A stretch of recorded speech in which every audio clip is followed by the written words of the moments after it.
Hi, and welcome to AMA Puget Sound's Coffee Talk series, live on Thursdays at 11 a.m. Pacific time. Our guest today is Flanery Rye. Hi, Kimfer. Kimfer is a Hi. seasoned professional, with 20 years of experience with a diverse background in art, design, communication, training, digital marketing, brand strategy, executive leadership, design thinking, and organizational development, specifically focused on on IDEA, which is inclusion equals diversity plus equity plus accessibility to build culture from the inside out. Hello, hello, hello. How are you? Hi. Good, Julie. It's been a while. It has This, been. yeah, We haven't the seen digital each other. landscape, you know? Mm-hmm. Yeah, for Yep. sure. Yep. I hate it. For anybody that knows, Kimfer and I have known each other for several years now. We've taken a few trips through AMA together, and we've had a good time. And I just want to take this moment to thank you. Thank you Oh, for everything that you've done for this chapter. We're not going to talk about the chapter so much in this episode. We're going to talk about a broader marketing and DEI, but I just wanted to say thank you. You've done so much for this chapter in really bringing DEI to the forefront, not just for our chapter, but for the entire AMA organization. So thank you, thank you, thank you. you're welcome. Thanks. Thanks for that. Yeah. Thanks for the thank you. Yeah, absolutely. And we do have our DEI pledge. I will link below, which, if I'm not mistaken, you helped write that or you helped create that No, DEI no, no. pledge. Okay. No, there's actually a task force that was started. I was sort of around it, but not part of actually creating it. Some Okay. really amazing, amazing task force group that has just yeah at a national level we have a whole DEI national committee at the AMA national Hmm. level, so yeah. And that wouldn't have happened if you wouldn't have said something. Yeah, I know we weren't Credit going to talk no. yeah we weren't going to talk much about the AMA per se, but yeah, one of those little little facts. I was the very first DEI chair nationally, period, in any chapter. So now, like, there's over 50% of the chapters that have signed the pledge. There are numerous chapters now that have DEI chairs for the Mm, organization.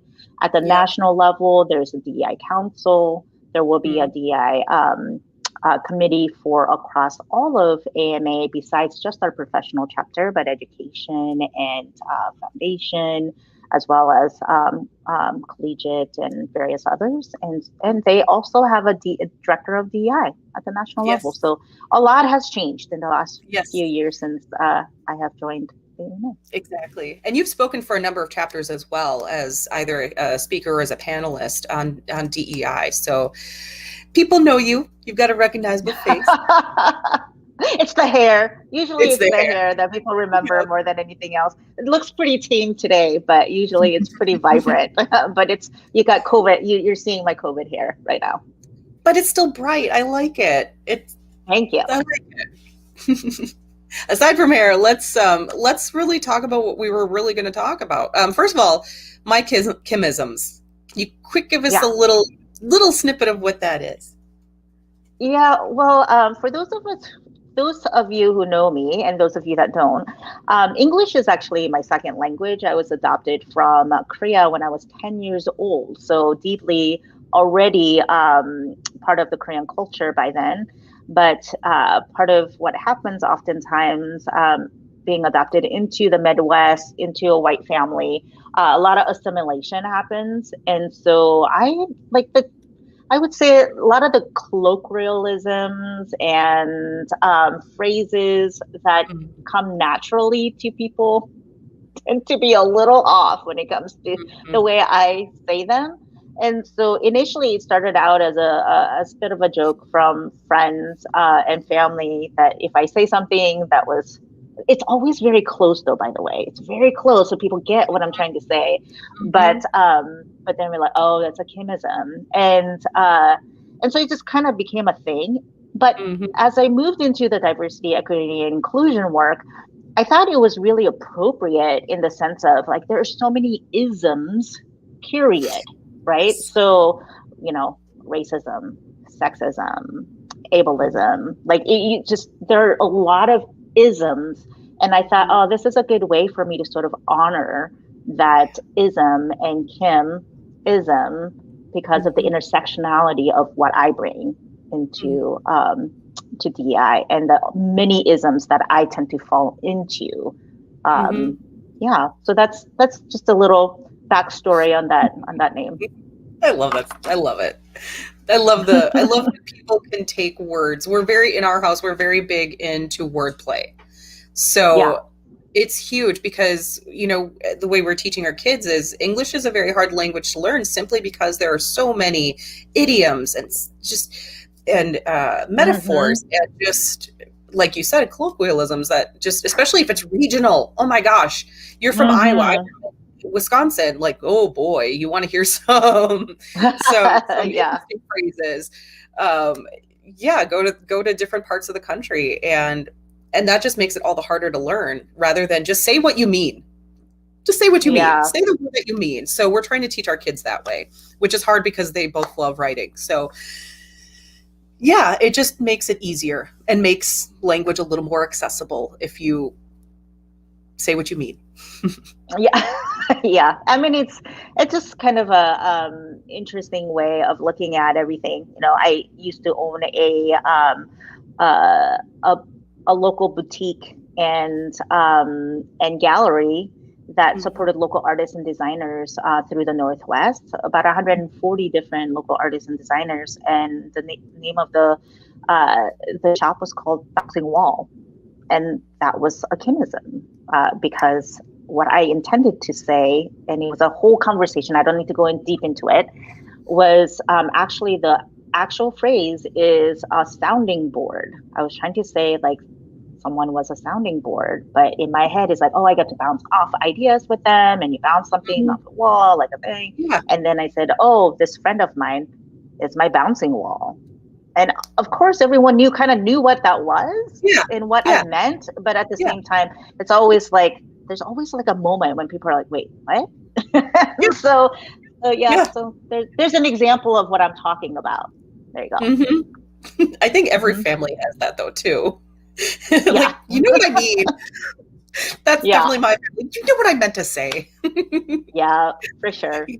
Yep.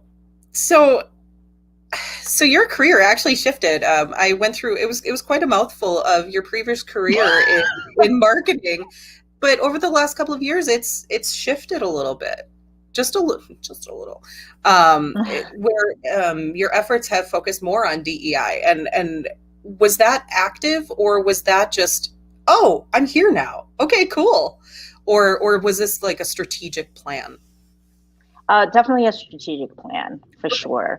I mean, part of the reason I'm in this conversation is because I was and still a marketer, really, through and through.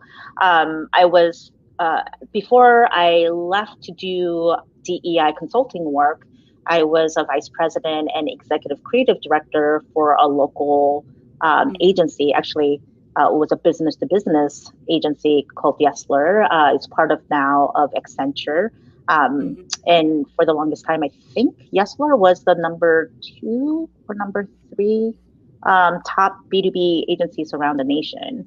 And even through that whole scenario, there was always the idea of how are we creating inclusive, creative marketing, creating creative and inclusive teams. DEI has always been part of what I do just because of the way that I used to focus on culture. For me, culture, the brand and culture are really synonymous. And so the transition into it, although strategic and through various other stages that I was going through along with my MBA in executive leadership, et cetera, was a really, I don't know if easy is the right word, but it made sense to make that transition over and bring it into that practice of DEI first, I guess is the best way to put it. Yeah. Gotcha. Yeah. And I feel honored that I got to see part of that happen. Like I got to see that. And I I'm always in awe of you. I always like to say, like, I'm always in awe of you and how you've transitioned from one career into another without actually forgetting that first career. So it's been really, really cool in how you can do that. So if anybody out there is interested in pivoting their career a little bit, look to Kim. Yeah, I've pivoted my career multiple times in my lifetime, and even going into marketing was a transition from really from communications and learning and development. So there's that. Mm-hmm. And it all works together. It's all hand in hand. It really is. You can always take your learnings from your past to help shape the next steps, right? I think it's hard to just kind of sever, but rather how can you take all the great learnings that you've had in your life and then just continue to build. Yeah. Exactly. So let's talk a little more about marketing and DEI from a more broad perspective. Over the last year, many companies have been increasing their marketing efforts in order to highlight DEI, whether it's they want to share internal stories or external stories. And that's where we kind of want to focus. And what are you seeing in terms of the increased DEI efforts? Is it all good? Is it all bad? Is it some people could try harder or some people aren't trying enough? Or some people have really got it? Or it's here. Yeah, so I know. There's definitely a spectrum of extreme performativeness to complete genuineness, right? It's all on a spectrum. And so, yes, we have definitely seen areas where brands are not doing it right. I don't know if any brand's doing it right. I don't think even me as a DEI consultant does it right? I step in it all the time, and this is what I do for a living. But definitely organizations that are trying, and that is just part of their DNA, part of their culture, part of their brand, which is where the authenticity comes in. Marketing is very different than what it used to be before the advent of digital access. You'd be able to put out into the world through your advertisement and with your marketing dollars to present, a way or look or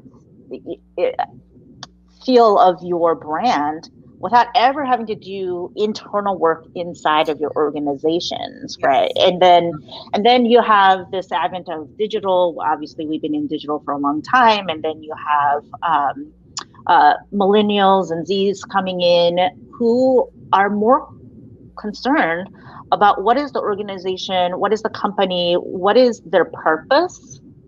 Are they purpose driven? Then, what kind of shiny thing are they presenting to me externally? And they want all that alignment pretty well. Not to say any of the other generations, like myself in the Gen Z generation, all of that, aren't looking for that. It just is different. The accessibility of understanding organizations, not just from these pretty things that have just been pushed out, but actually what is the company doing to not hide behind certain ads, right? Or marketing efforts.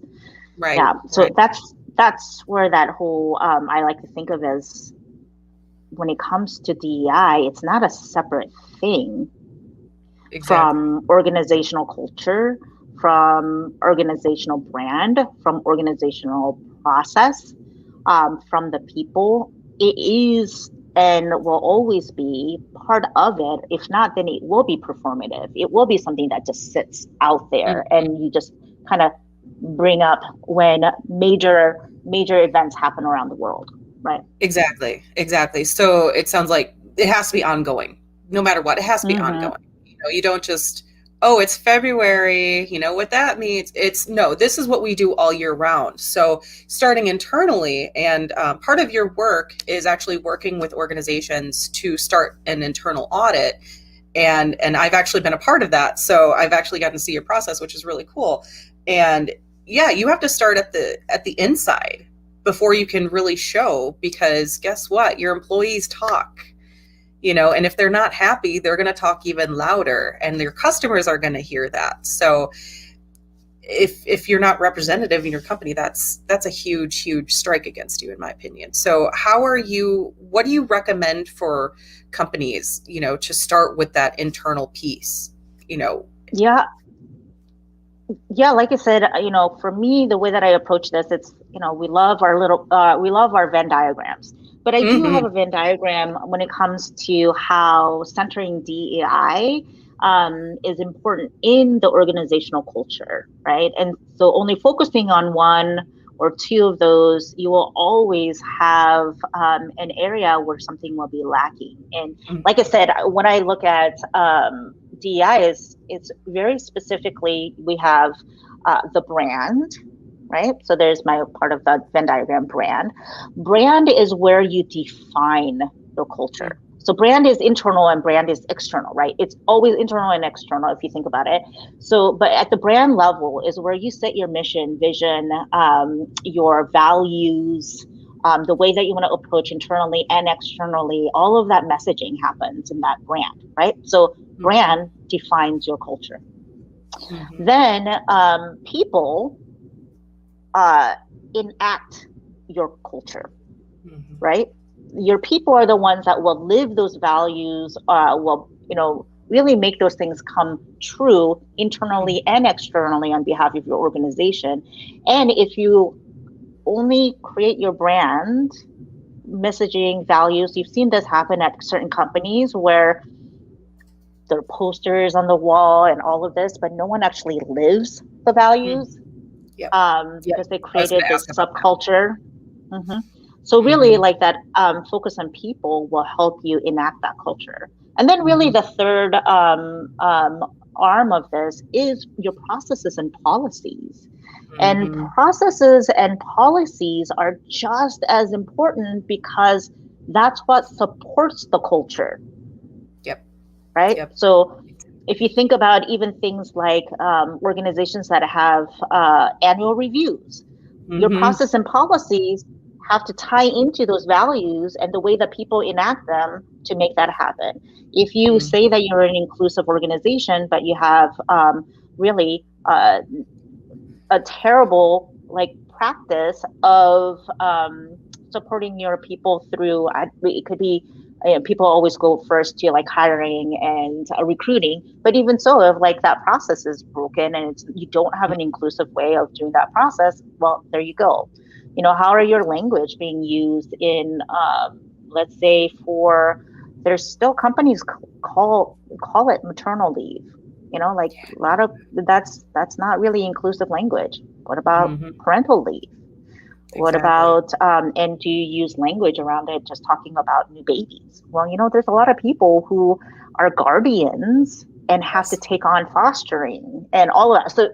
So I'm just using these. And when you intersect all of these, that's where that in that center of that Venn diagram is DEI and where the belonging happens, right? Because that's ultimately the goal, is the belonging portion. And that means internally and externally as well, because you're trying to get to the customers who you're trying to reach them because you want them to be part of you, part of your, and they want to feel belonged along with you and be part of that brand, right? Exactly.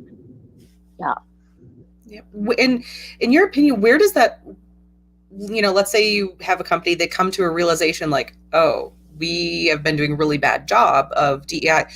Where does it start? Who should be starting to get that process started of integrating DEI, or is it just everybody just starts doing it? Or do you think that it starts at the top with the CEO, or does it start with HR? Does it start with the marketing department? Who do you think should be starting that process of, okay, we need to bring in someone, or just we want to handle this in-house? What do we do? Yeah, I mean, honestly, it can start from anywhere. It could be grassroots from your employees, starting employee resource groups.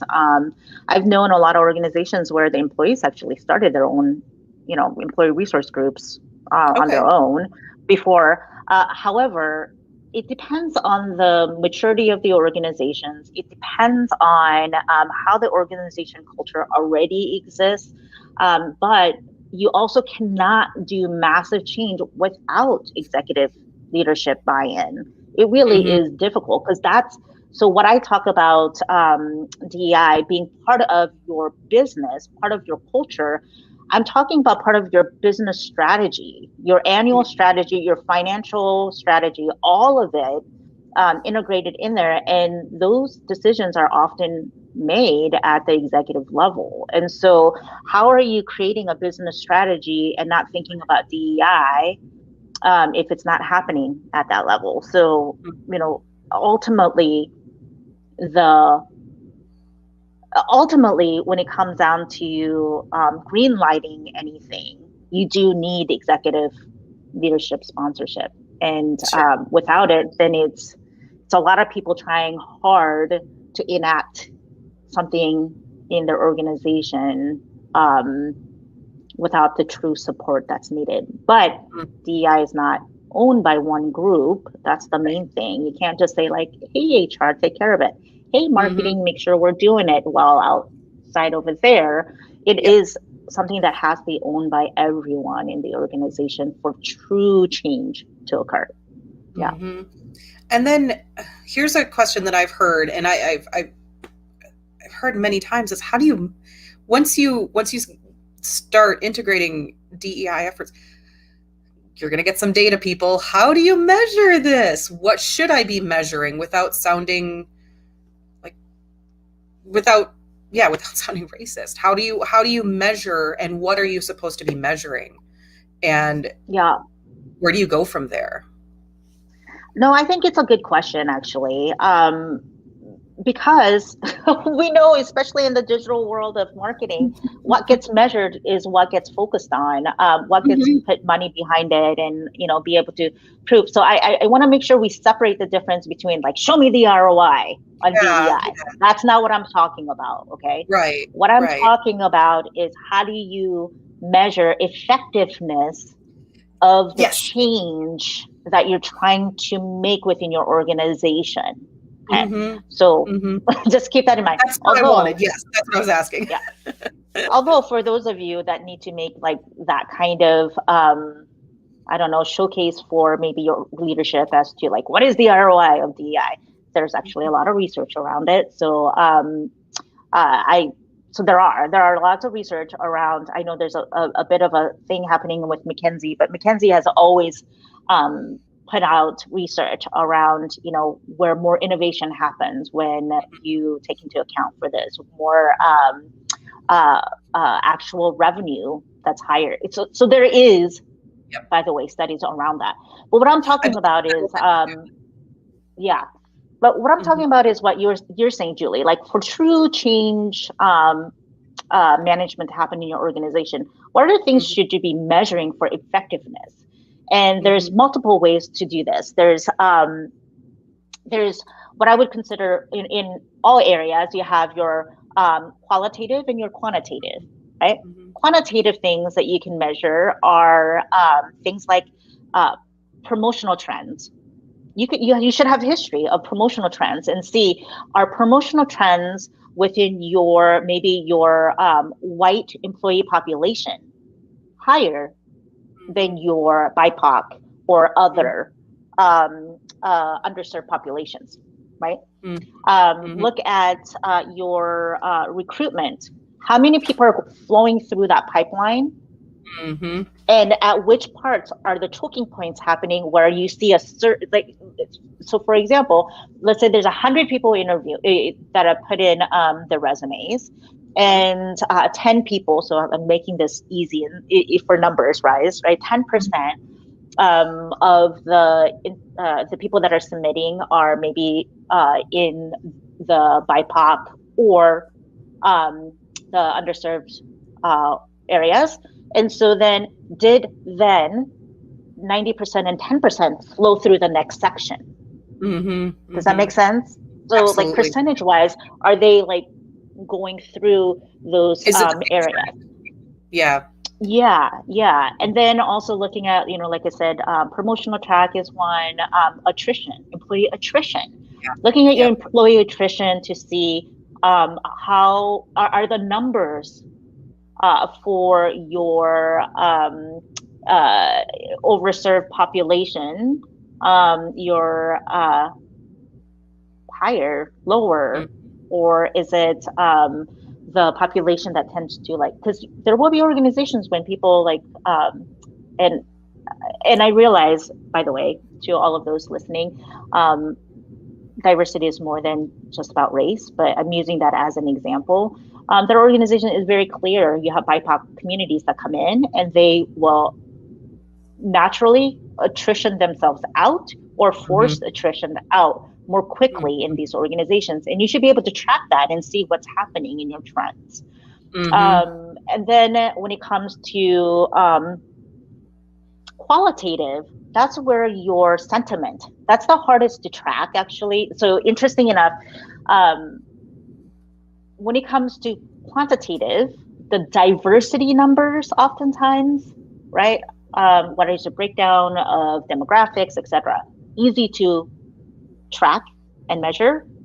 Sentiment for inclusion and belonging, harder to measure, but you could do more often. Like diversity numbers don't change as fast because unless someone is leaving and you're hiring someone else in, those numbers, it's hard to quickly move those numbers. But sentiment numbers, you can, because it's about how people perceive, how people are treated, how people belong. And so those sentiment numbers are, are you consistently integrating your, well, first of all, do you even have employee satisfaction or employee engagement surveys? And then second level, if you do those, are you putting in the kind of questions that are needed to measure DEI impact?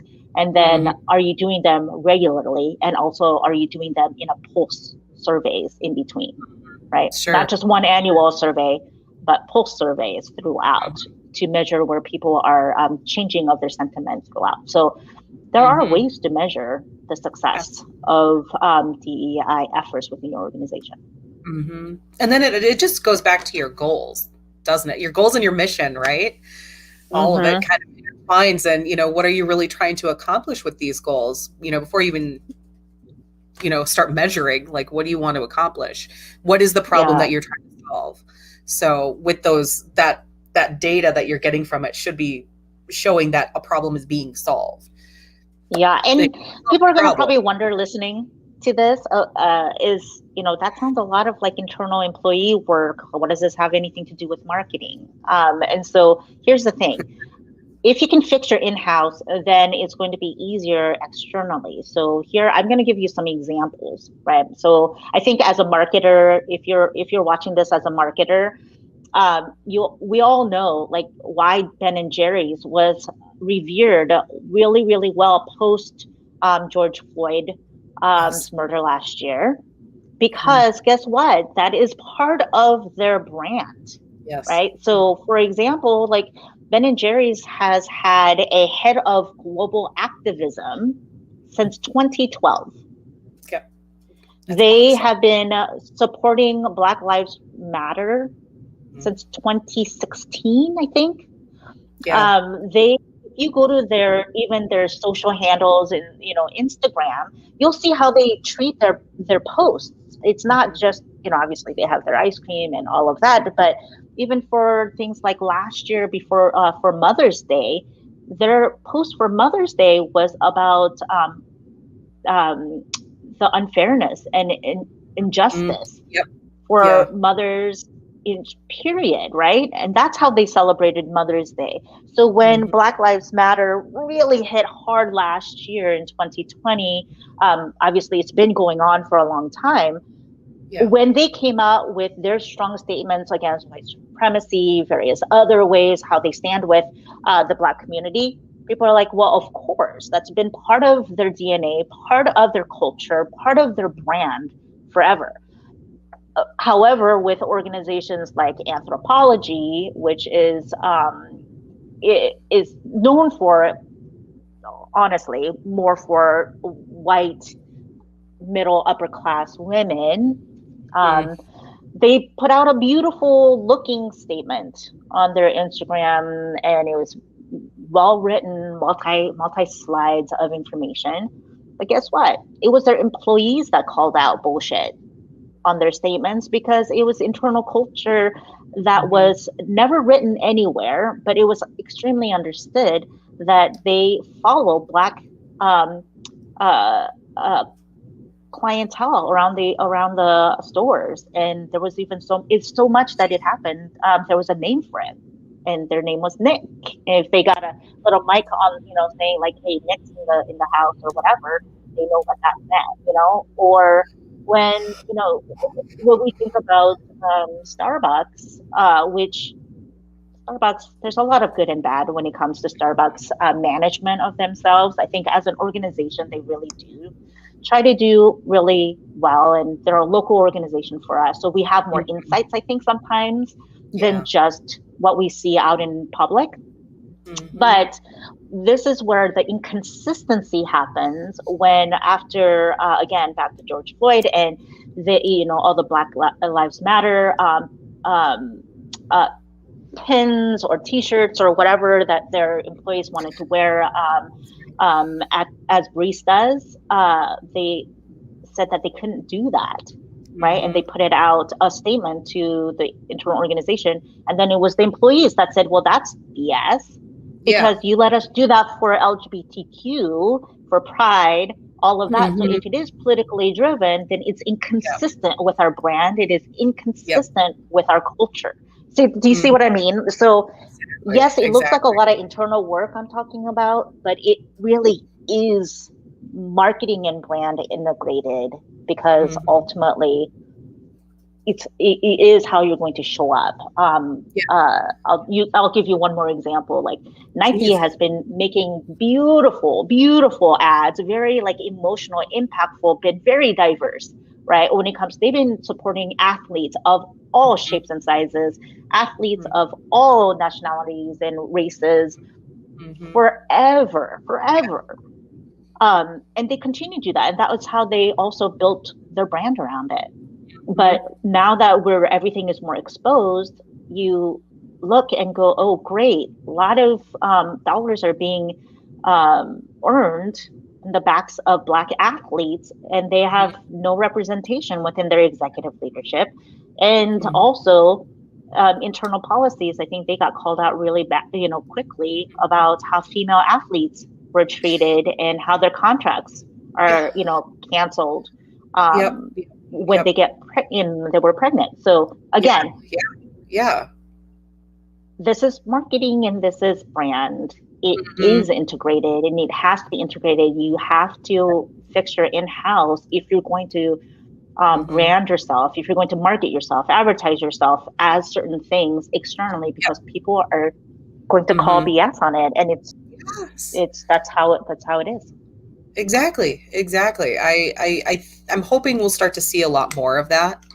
I mean, we're starting to, especially now that we have social media and we have Google, we have things like Google that we can do a little extra research than we used to, 20, 30 years ago. So we can quick look things up. And call it out. We can totally call it out now, which is fantastic. And I'm happy that we're at that point, as long as we don't abuse that. So yeah, absolutely. Because I mean, the other thing too is like, you want to know, like, oh, okay, so those, people calling it out and it just makes our brand look bad. But there are true financial impacts. I mean, think about, I'll share one more story for those that may have seen this or not, but, Beyonce, Reebok lost a pitch to Beyonce because the pitch team came in and no one looked like her.